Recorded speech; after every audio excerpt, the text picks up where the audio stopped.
Hello and welcome to another Bad Comic Review. Today we are looking at issue 20 of The Warlord. This is from Volume 1, and this was written and illustrated by Mike Grell, inks by Vince Coletta, colorist Adrian Roy, letterer was Ben Oda, editor Jack C. Harris. Now, if you like sword and fantasy, I've said several times that the Warlord is really good at high adventure, and this issue's been fantastic. So this episode is called Battle Cry.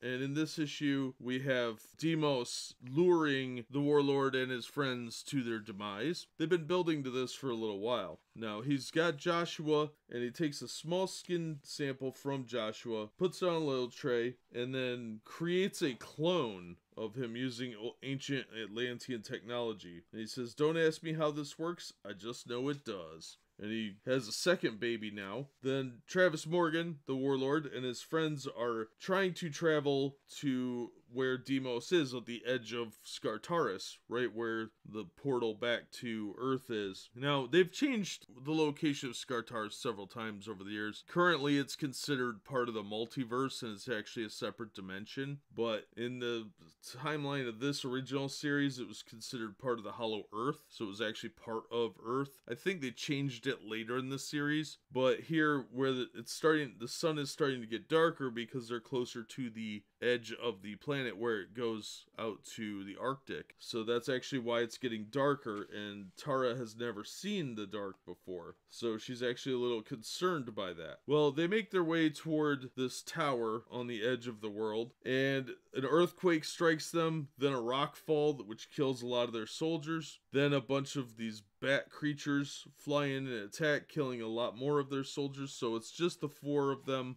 Obviously, Deimos wants them to suffer, and they come to the drawbridge, which is really cool, portcullis with a skull on it, and Travis says, "Well, I'll go first, because this is probably a trap." And he was right. The drawbridge gives way, but he swings into action, literally on a chain, and the portcullis drops behind him, almost killing him. Thankfully, he jumped out of the way, and he is attacked by the bat creatures, which thankfully he's able to kill. Then he's attacked by flaming oil, and finally he makes his way into this throne room where Deimos is sitting waiting for him, and Deimos says, it is I who rule here. You will bow before me." And Morgan tries to stab him, but it does nothing. There's a sword impaled through Deimos' chest and doesn't faze him. But that is one of the abilities of the mask that brought him back to life. Yeah, the Mask of Life, it's actually called the Mask of Life, resurrected him, but it condemned him to living in darkness, so he actually can't go out into a lot of the world. If he gets out in the sun, it causes him to rot. He has to drink this liquid to replenish himself and stave off the decay. Living darkness is a small price to pay for the smiting of one's enemies, according to Deimos. He lures Travis into a room where Joshua is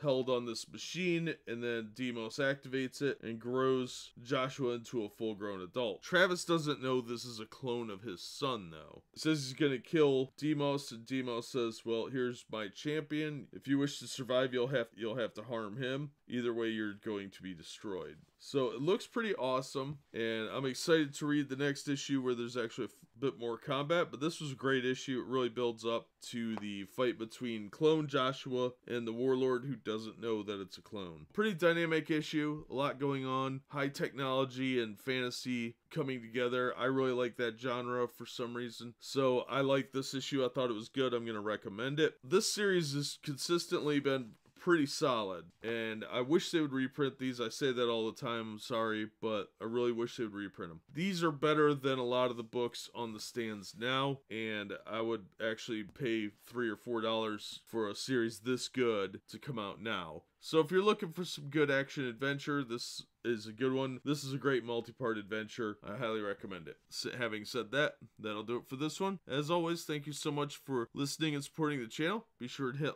like, share, and subscribe, and we hope to see you on the next one.